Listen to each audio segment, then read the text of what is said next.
Yo, what's up guys? So ito na naman, boring na naman ako. So gagawa ko ng panibagong video tungkol sa mga aking gamit.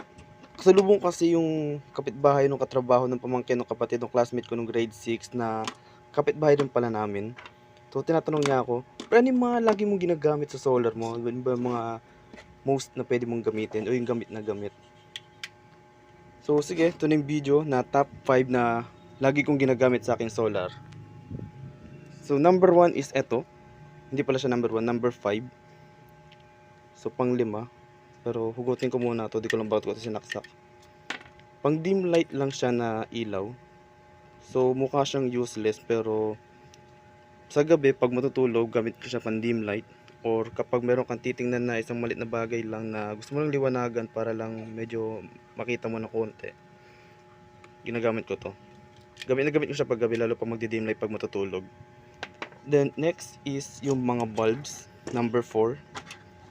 Meron ako ditong isa na 12 volts 7 watts na bulb. At ito yung isang bulb na 6 volts lang. Ito is hindi siya kalakasan. So parang at least kalahati siya ng lakas na itong 12 volts. Siyempre kinalahati yung volts. Pero kung comparison naman ng lakas nila, tingnan nyo to.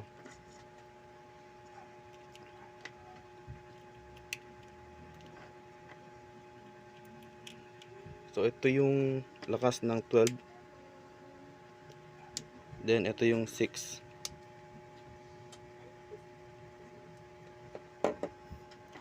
So depende sa usage kung ano yung binubuksan ko sa dalawang to. Pag tamang gusto ko lang maliwanagan, ito. Pero kung gusto ko talaga makita yung katotohanan, boom, ito. So almost kasing lakas na siya ng mga 220 volts, kaya very good. Though sa power consumption is medyo mas malakas din to kasi nga 12 volts kinakain niya. So tanggalin ko na lang ulit to. Then next sa listahan is tong mga aking humidifier. So nakakatuwa dito, pampabango. So kuha lang tayo ng mga kable. So as you can see, ang dami kong mga puting kable kasi dami ko na rin mga binili na ginagamit para sa solar. So, may saksakan dito na pang USB sa sulok. Saksak ko lang. Then sa USB port. Then magbubugan siya ng usok.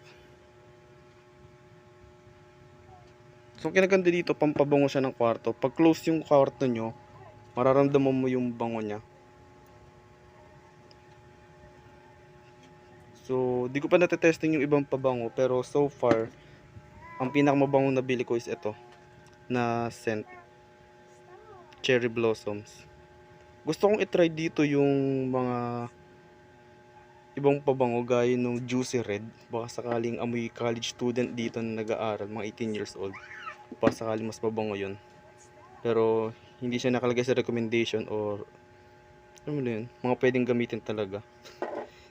Gusto ko lang itry. Then gutin natin gilid konti.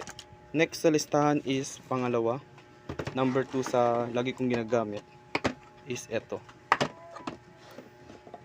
ang aking portable drill. Ang ginaganda nito is USB rin siya i-charge. So 6 volts yung power niya. Pwede siyang gamitin continuous 1 hour, saglit na din i-charge. Yung pag-charge niya depende kung saan mo isasaksak. So meron ditong normal na pang charge lang ito. Then fast charging dito. Fast charging module. Kaya mas mabilis siya mag-charge kapag dito. Mabibili mo rin siya sa Shopee, lahat ng mga gamit dito sa Shopee ko lang din binili. And ito yung pang mas ako laging ginagamit. Pang alam mo mga DIY construction sa bahay na may gusto ko lang dutin saglit. Papadaliin ito buhay mo sa mga drill, lalo sa mga screw. Lalo pag nagbibuild ka ng solar, ang dami mong kailangan gamitan ng screw. Boy, nakakapagod yan kung screwdriver lang. And kung gagamit ka man ng heavy duty na screwdriver, baka masira. Kailangan lang gentle. Kaya bumili ko ng at least portable lang na screwdriver. Napakasulit din yun. And ang pinaka-enjoy ko sa lahat ng binili ko sa na ginagamit ko, charge ko sa solar is ito. Yung mosquito killer ko. Boy, araw-araw ang dami niya napapatay. Ayun, kita nyo, meron ding malalaki siya.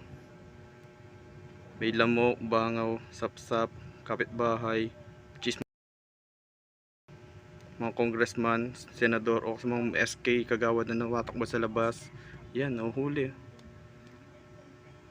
So hindi man sa dahil sa lamukin yung lugar namin o ano, pero syempre maglalagay tayo ng ganito kung saan lamukin. And effective kasi nahuhuli talaga.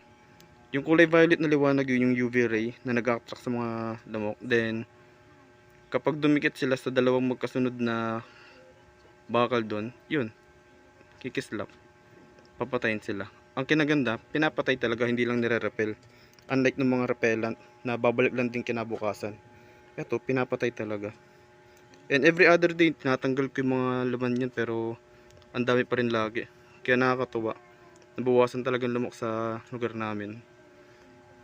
So ito yung mga gamit na kinatuwa ko. Honorable mention lang ito.